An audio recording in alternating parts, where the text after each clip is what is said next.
بسم الله الرحمن الرحيم إن الحمد لله نحمده ونستعينه ونستغفره ونعوذ بالله من شرور أنفسنا ومن سيئات أعمالنا من يهده الله فلا مضل له ومن يضلل فلا هادي له وأشهد أن لا إله إلا الله وحده لا شريك له وأشهد أن محمدا عبده ورسوله يا أيها الذين آمنوا اتقوا الله حق تقاته ولا تموتن إلا وأنتم مسلمون يا أيها الناس اتقوا ربكم الذي خلقكم من نفس واحدة وخلق منها زوجها وبث منهما رجالا كثيرا ونساء واتقوا الله الذي تساءلون به والأرحام إن الله كان عليكم رقيبا يا أيها الذين آمنوا اتقوا الله وقولوا قولا سديدا يصلح لكم أعمالكم ويغفر لكم ذنوبكم ومن يطع الله ورسوله فقد فاز فوزا عظيما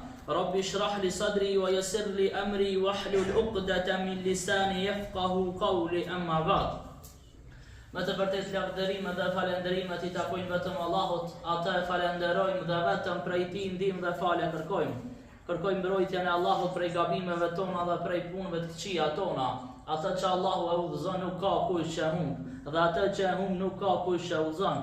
Dëshmoj se nuk ka zot tjetër që meriton të adhurohet pos Allahut dhe se Muhamedi alayhi salam është rob dhe I dërguar I Tij. Jemi në varkun e ligjëratave historitë e pejgamberëve në Kur'an dhe kemi mbrit te pejgamberi I parafundit, kemi mbrit tek Isa alayhi salam. Ky është një tregim I veçantë që ka shumë specifika. Do të flasim për një njeri të cilin Allahu e ka bërë shembull për të gjithë njerëzimin, për të gjithë njerëzit. Jemi te tregimi I Isës alayhi salam, Isa o të birit të Meremës dhe nanës e tij Merjemës. Pra do të tregojnë ngjarjen se çka do të ndodhë, se si ka ndodhur. Tregimi I Merjemës edhe I Zekerias alayhi salam përmendet në surën Al Imran, përmendet në surën Maryam, gjithashtu përmendet edhe në surën Anbiya. Merjemja ishte e bija e Imranit, e Imran bin Bashim, ose thuhet se Merjemja ka qenë e bija e Imran ibn Yashim. Ky ishte njëri nga pasardhësit e Davudit alayhi salam.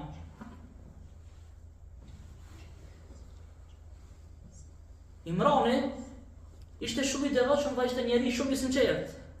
Ai u printe ben Israilëve në namaz, ka qenë imam I ben Israilëve në Beitul Maqdis, në Palestinën e sotshme. Ai ishte I martuar me Hanën, me të cilën nuk ishte fëmijë. Imrani ishte martuar me një grua e cila nuk ishte mundësi me bë fëmijë. Ajo një ditë e pa një shpend tek pa ushente një zog të vogël të tij dhe u shfaq dëshira e madhe që me pas fëmijë. Ajo u zotua që nëse kish me ngel me bar, nëse kish me ngel shtazam, atë fëmijë që kishte më dhënë Allahu subhanahu wa taala, kish më fal tempullit të Kutsi Sherifit për të shërbyer, për të shëndruar atë. Kjo ishte tradita e Banu Israilëve. I dërgonin djemtë e tyre në Beitul Maqdis që të shërbenin në tempull, që ta mësonin fenë edhe që t'i shërbenin fesë. Një gjë e tillë ka qenë e lejuar në atë kohë.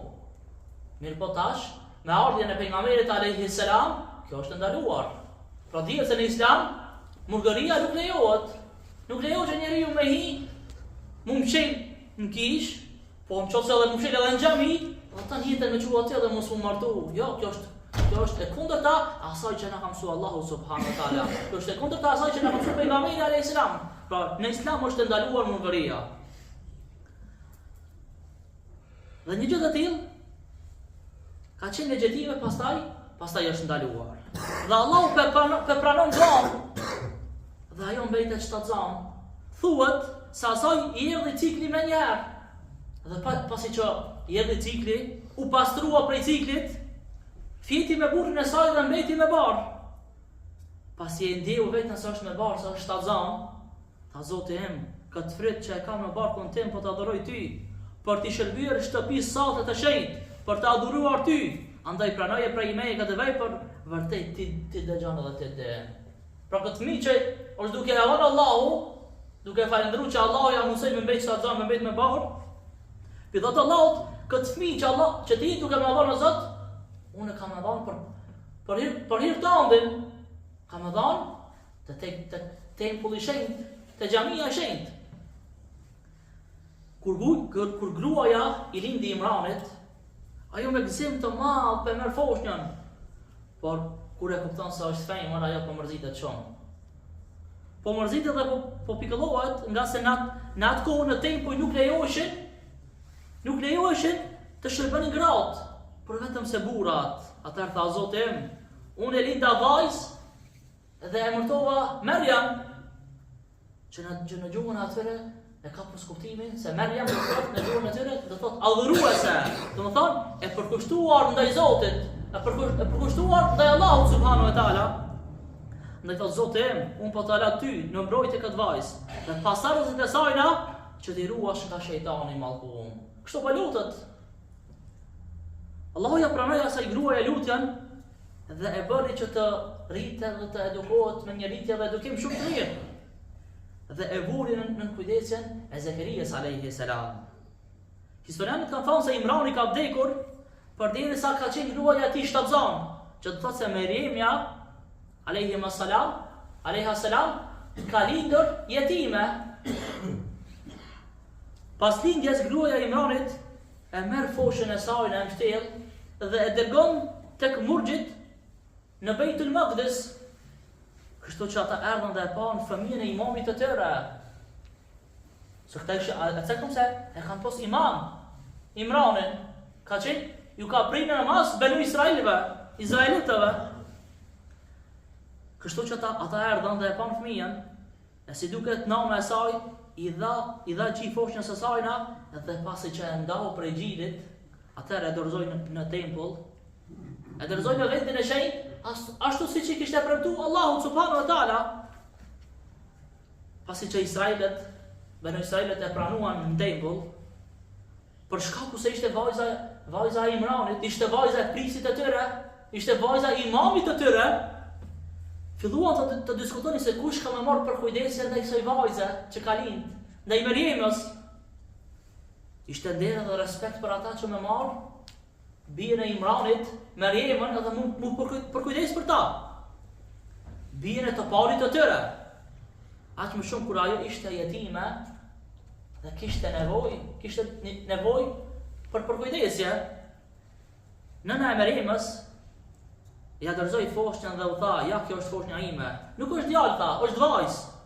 Po ja dorëzoi shtëpisë së shenjtë ti shërbej Allahut, ashtu siç jam betuar, thot, për kujdesoni për këta. Kujdesoni për këta, unë fjala juve emanet. E Zekeria alayhis salam tha, maleni mua për mu për kujdes, se motra e saj është gruaja ime, edhe unë kam përparësi që mu kujdes për ta. Unë kam përparësi që mu kujdes për Maryamën.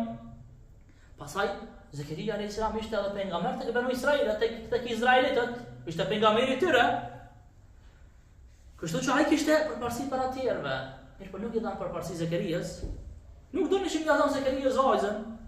Andaj kërkuan që me hedh short. Edhe në short, çfarë ja dol Zekeria alayhis salam. Por zyti për strejti, prap shorti i rrallë që Zekerias alayhis salam mu kujdes për Maryamën. Askush nuk ishte drejt mu kujdes përveç se Zekerias alayhis salam.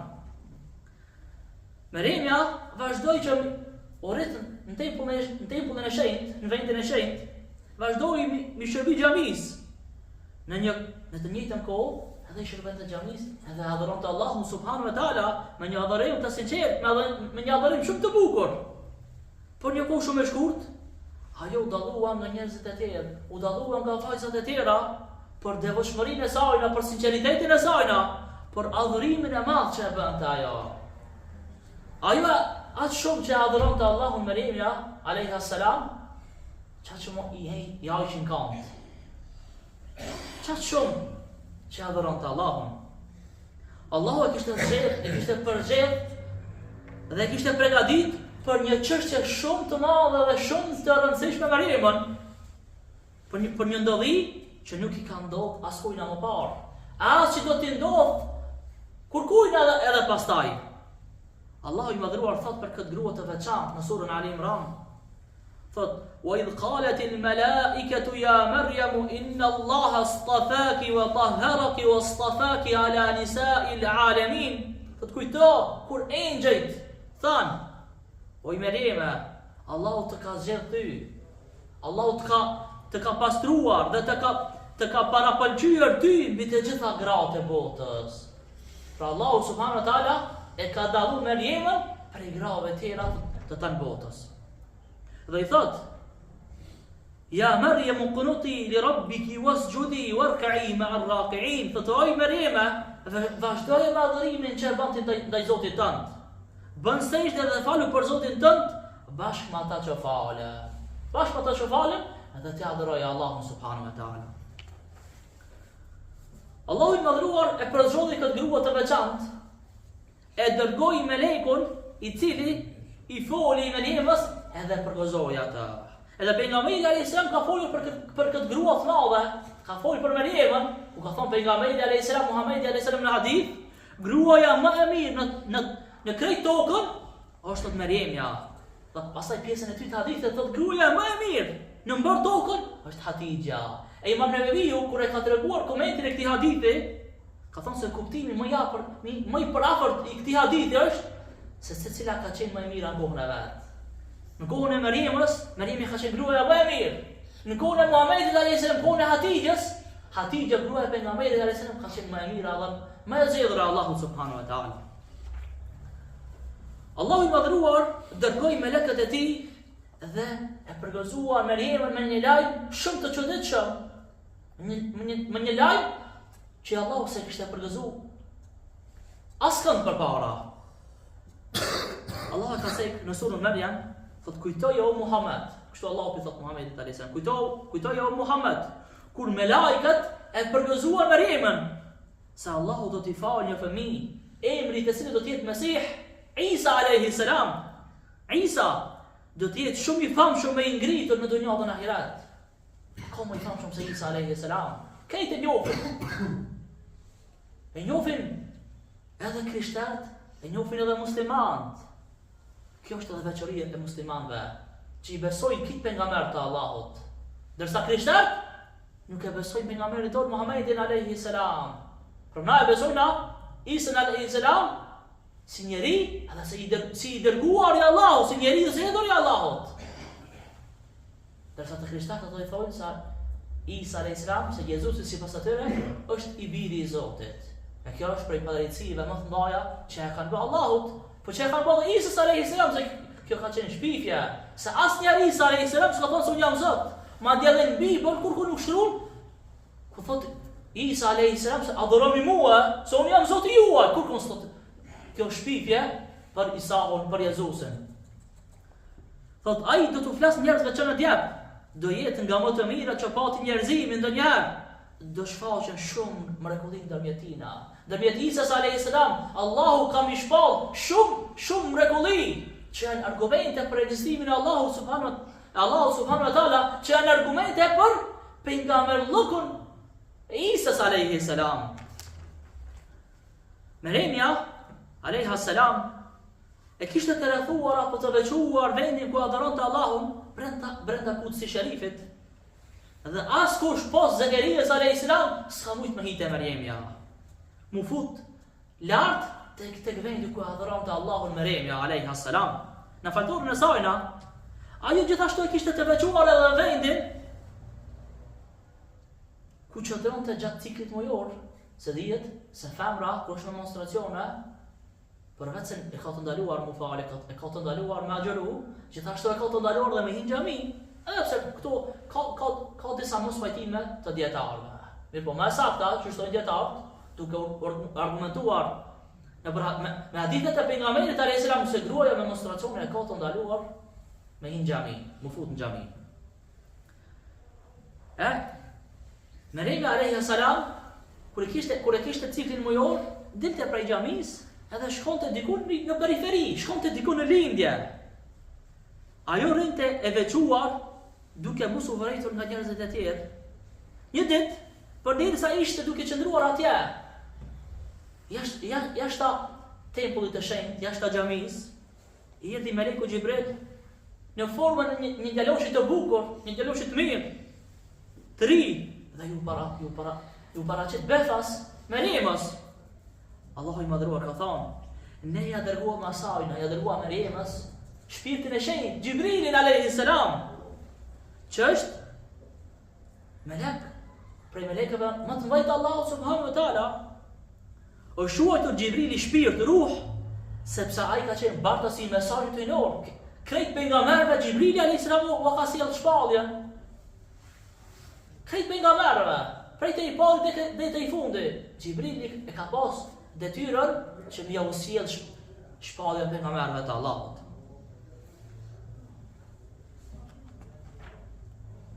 Kur Meremja e pa atë njeri, atë djalosh, e cila ju shfaqë Bethas në dhomën apo në faltorin e saj, në u friksua shumë. Thot, nga erdhi ky njeri? Si u fut ky këtu? Çfarë do ky? Me njeri i shkoi për kaç. I shkoi Meremës mendja për kaç, se çka më bë ky njeri mua? Se mos kishte ardhur për me bën një vepër të ligë. Andaj pa e pyetur fare se kush ishte, çfarë donte i drejtohet Allahut, duke kërkuar mbrojtje prej Allahut. Edhe na, çdo vështirësi që e kena, kërkojmë një mbrojtjen e Allahut, lutë Allahun, Allah mbrojë prej kësaj të keqe, mbrojë prej kësaj belaje, prej kësaj fatkeqësie, lutë Allahun, në çfarë do gjendje që jete. Lutë Allahun kur je lehtësi, dhe lutë Allahun kur je në vështirësi. Lutë Allahun kur je në lehtësi që Allahu me ta pranon duan ti kur je në vështirësi, ti kur je në gjendje të rëndë. Pra një Allahun çdo gjendje, në çdo situatë. Meremja po i kujton Allahun që leshanu, sikur po i thot, ki frikë Allahun, thot, nëse jenë nga ata që vërtet e kanë frikë, prandaj ikët dhe më lërë të qejtë mua. Kështu po i thot Xhibrilit alayhis salam, i cili ishte në formë të një djaloshi. E Xhibrili alayhis salam pikëthejt Meremës, po i thot, oj Mereme, unë nuk jam njeri, unë jam melek, i dërguar i Allahut, andaj mos ki frikë fare nga unë. E tha këta për me qetësu Meremën, edhe për mja tregu arsye sepse Allahu e ka dërguar. Thot, unë kam ardhur te ti për të të treguar e informuar se Zoti dëshiron që ti me ta udhëruar një fëmijë. Allahu më ka dërguar për të të treguar se ai dëshiron që ti me ta fal një djalë. Një djalë të pastër nga mëkatet, i cili do të jetë më i miri si krijesë, i mirë e i pastërt, e i moralshëm do të jetë. Mariamja e çuditur dhe e shqetësuar, e tronditur, sikur të tash nisë dhe mu trimëru pak. Nisë mu qetësua. Edhe pa një pa dy pja thënë, si ka me pasu në djalë, si unë e ka me pas fëmijë, kur mua e s'm ka prek as një mashkull me dorë. Unë nuk jam e martuar. E fëmija vjen për një gruaje dhe për një burri. Edhe unë nuk kam bërë asnjëherë as një kontakt haram. Pra as në halal, as në haram unë s'kom pas kontakt me një burr të huaj. Edhe thot Zoti e di që nuk jam lavire, unë jam e ndershme. E si ka me lindune? Si ka me lindune pa më prej kërkush mua? E Xhibrili alayhis salam i thot, po ashtu është. Ajo që po thua ti është e vërtetë. Askush nuk ka prej këtij me dorë. As me kuror, as me kuror. Por Zoti yt dëshiron ti që më ta adhuroj një djalë. Dhe kjo është shumë e lehtë për Allahun, dhe nuk ka nevojë Allahu për të krijuar diçka që më kon prezente shkaqet apo ligjet. Kur do Allahu i thënë edhe ligjet që i ka vendosur vet. Ti se për ligjet e Allahut është fëmia mu kriju prej një mashkull dhe një femre. Mirë po këtu Allah deshti me thyrë ligjin e vet që e ka bën dunja. Dhe deshti Allahu subhanahu wa taala mi adhuru Meremës një djalë që do të lind pa baba. Dhe këtë fëmijë Allahu ka më bërë argument për njerëzit për fuqinë që ka Allahu subhanahu wa taala. Për fuqinë e madhe që ka Allahu, që të tregoj se ai krijon çdo doj, kur do dhe kush do. Nga sa Allahu është absolut dhe Allahu është i gjithfuqishëm. Kur kush s'mund të më ndërhyjë në punë të Allahut subhanahu wa taala dhe në veprimet e Allahut subhanahu wa taala. Allahu do që atë djalosh ta bëj argument në mënyrën se si është krijuar. Argument për mirësinë e tina, për afërsinë e tina, argument se si ky fëmijë që do të lindë ka mirë ngjall të vdekurit, se si do t'i shëroj të sëmurët. Këto janë argumente për ekzistimin e Allahut subhanahu wa taala. Këto janë argumente për ardhjen e Isa alayhis salam si pejgamberi i Allahut. Shumë argumente do të tregojnë ndër ti se ai do të jetë njeri shumë i madh. Ky djalë që ka më lind, ka qenë njeri shumë i madh. Nga më të mëdhenj ndonjëherë që ka pas njerëzimi. Në anën tjetër ai do të jetë edhe mëshirë e Zotit për njerëzimin. Sa Allahu i dërgon pejgamber si mëshirë që i ka për njerëzit, i dërgon pejgamber që i thirr njerëzit në Islam. Ja u dham shpallje njerëzve Allahu subhanahu wa taala përmes pejgamberëve të Allahut. Mesazhi të cilit i vlen vetëm për Banu Israilit, ndërsa lindja e tij është e jashtëzakonshme. Lindja e Isës alayhis salam është mrekulli e cila i tej kalon ligjet e natyrës. Sepse sipas ligjeve të natyrës nuk është normale lindja e Isës alayhis salam pa baba. Të çelët e tij pejgamber vlen për mbar njerëzimin, nga sa ai që e beson fuqinë e Allahut, pastaj e beson ata për pejgamber, do të jetë nga të shpëtuarit. Pra i shpëtuar është ai i cili e beson Allahun dhe e beson Isën alayhis salam si pejgamber, i beson edhe pejgamber tjerë që i ka shpallë Allahu subhanahu wa taala, edhe për pejgamberin e fundit që do ta shpallë Allahu pas Isës alayhis salam, do ta shpallë Muhamedit alayhis salam. Në Injilin, i cili thuhet se është, edhe pse nuk është komplet i saktë, po thuhet që është më i afërti me Kur'anin, më i afërti me shpalljen e saktë. Në Injilin e Bernabës thuhet se aty përmendet se do të vijë Muhamedi alayhis salam si i dërguar i Allahut. Fritet se do të vini pejgamber pas Isës alayhis salam. Mirë po, krishterët nuk e pranojnë këtë Injil. Injilin e Bernabës nuk e pranojnë. E mohojnë ata. Pas kësaj bisede mes Mariamës dhe Gjibrilit, Mariam u pajtu me caktimin e Allahut. Pasi ajo çështje më ishte çështje e kryer, Allahu kishte thënë mua ajo patjetër se do të bëhet. Nuk ka më kthem mbrapa. Allahu pastaj po thot në surën Maryam, Allahu pa cek. Ajo mbeti me bar, e u tërhaq me të në një vend të largët, e dhimbit e lindjes e detyruan ata që të shkonte te trungu i një hurme, ajo tha, sikur të kisha vdek para kësaj e të isha haruar çamatë. Shumë prej dietarëve të selefëve, prej të parëve tanë të mirë, e kanë thënë se pasi Xhibrili e informoi Mariamën për caktimin e Zotit, i friu në mëngë të dorës dhe prej mëngës së dorës fryma i shkoi në organin gjenital dhe u fut në vitër. Ajo mbeti shtatzan, siç mbeten shtatzan gra tjera me burrin e saj, vetëm Mariamja mbeti shtatzan në një mënyrë tjetër. Mariamja alayha salam mbeti me bar dhe fryti i saj filloi të formohet dhe të zhvillohet ngadalë. Thuhet se ajo mbeti shtatzan dhe në të njëjtën kohë kishte me shtatzan edhe motra e vet, nëna e Yahjas alayhi salam. Sa më shumë që koha kalonte dhe fryti rritej, as më shumë Mariamja alayha salam vazhdonte mu shqetësue dhe mu brengos. Se çka kanë mi thonë tash njerëzit? Se si kanë musir njerëzit me ta? Se është duke lind një fëmijë pa baba, është duke lind një fëmijë pa burr. Dhe me shqetësoi dhe brengosej, se çka do të thotë njerëzve? Të cilët as njerëz kanë me besu Mariamën, dhe çish kanë ja sharru Mariamja alayha salam për gjendjen e saj. Thua se i pari që e vërejti ishte një njeri i cili është quajtur Yusuf an-Najjar, djali i dajës vet, i cili ishte shërbëtori i Kutsi Sharifit. E vërejti se nuk është gjendja diçka në rregull me Mariamën. E vërejti se është shtatzan. Edhe nuk ju durua pa e pyet dhe një ditë prej ditësh e pyetoi Mariame, a thua a mund të ketë grur pa e mbjell farën? Po thotë Mariama, mund të më pas. E kush e krijoi grurin për çfarë herë? Çfarë mund të më bëj prap? Pastaj tha, po thot pema, a mund të ketë pemë thot pa ujë, edhe pa shi? Po ja kthej Mariamja, çish e ka kriju Allahu pemën e parë, pa ujë edhe pa shi? Pastaj po thot, po fëmia, a mund të ketë fëmijë pa mashkull, fëmijë pa babë? Po thot Mariamja, Allahu e ka kriju Ademin alayhis salam pa babë dhe pa nanë. Kështu që thotë është e mundshme. Atëherë po thot më trego të vërtetën. Po më trego për vetën tënde, çka u bë? E Mariamja pja tregon se si ka ndodhur. Se kjo është dhuratë prej anës Allahut subhanahu wa taala, Allahu ja ka dhënë këtë fëmijë Mariamës. E sipas një transmetimi tjetër, thotë se këtë pyetje si ka bërë djali i dajës vet, Yusuf an-Najjari, po thotë se këtë pyetje ja ka pas Zakaria alayhi salam, sipas një transmetimi tjetër. E filloi tash më përhap lajmi se Mariamja ka ngel shtatzan, ka mbet me bar, dhe njerëzit filluan me akuzu familjen e Imranit dhe Zakarias alayhi salam. Disa ata thanë se atë fëmijë ka me Jusufin, me këtë djalin që është kujdestar i tempullit të shenjtë. Thotë se vetëm ai osilla të Mariamja. Vetëm me këta e ka shansën me pas Mariamja atë fëmijë. Mariamja natyrisht se e përjetoi këta shumë ram, duke akuzu moralin e saj, nderin e saj. Edhe asaj pi afrohet koha për me lind Mariamës.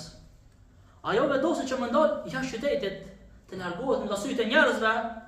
Ajo e zgjodhi një fshat të quajtur Beitul Lahm, apo që shoh tash Betlehemi, që është 10 kilometra në jug të Kutsi Sharifit, dhe shkoi atje për me prit lindjen. Shkoi atje për me lind djalin e vet, Isa alayhi salam. Në Betlehemi më vonë pas lindjes së Isaut alayhi salam dhe pranimit të krishterimit nga brejti bizantin, u bë qendër e krishterimit, që është edhe tani ashtu.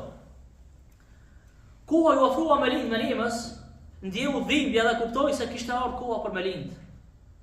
U ofrua tek një trup hurme për të mbështetur për të, për të mbështetur në të dhe për të lindur më lehtë, sepse gratë gjatë lindjes ka nevojë më mbështet dikush.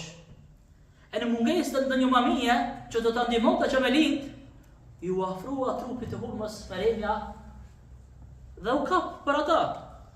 E tashmë Mariamja gjendet para një akti të kryer. Ka mbetur me mbar, njerëzit e kanë marrë vesh se ka mbetur me mbar, ka ardhur koha për me lind. Edhe e di mirë se çka e prej popullit të saj. Andaj e shtyr nga kjo situatë shumë e rëndë. Shpresoj të kishte vdek. Tha që ma mirë kisha vdek se sa më mu bën kështu mua. Se ishte në situatë të rëndë, se çka ka më dhënë tash populli vet.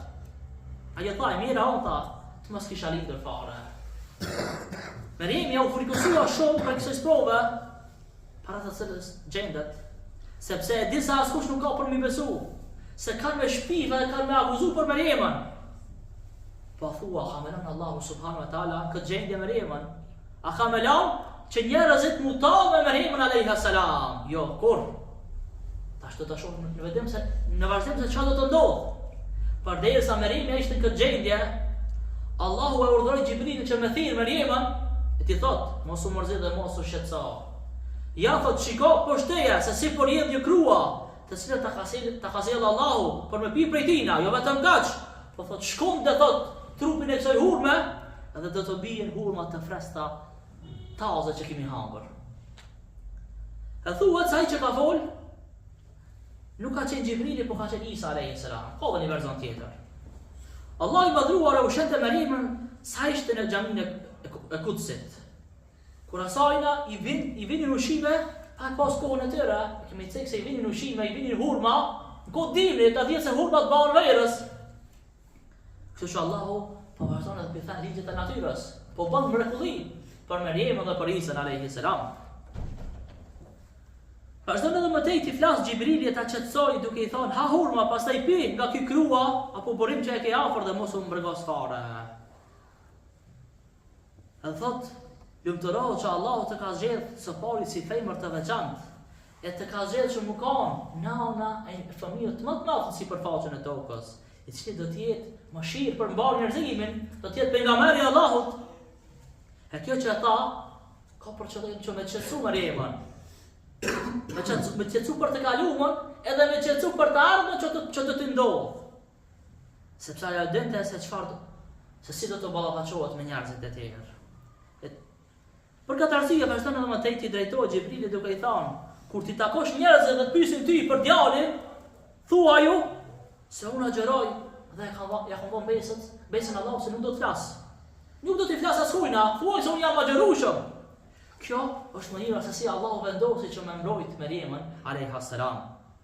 Duke mos fol fare, ashtu si veproi Allahu dhe me Zakarian alayhi salam. Jam shiri gojën, s'pëjke me foli Zakaria alayhi salam. Djetarët kanë diskutu se sa vjeqare ka qenë Mariamja kur ka lind. Thotë se ka qenë 12 vjeqare, thotë se ka qenë 13 vjeqare, thotë se ka qenë 15 vjeqare, apo 20 vjeqare, 20 vjeçare, Meremja alayha salam, kur e ka lind Isa alayhi salam.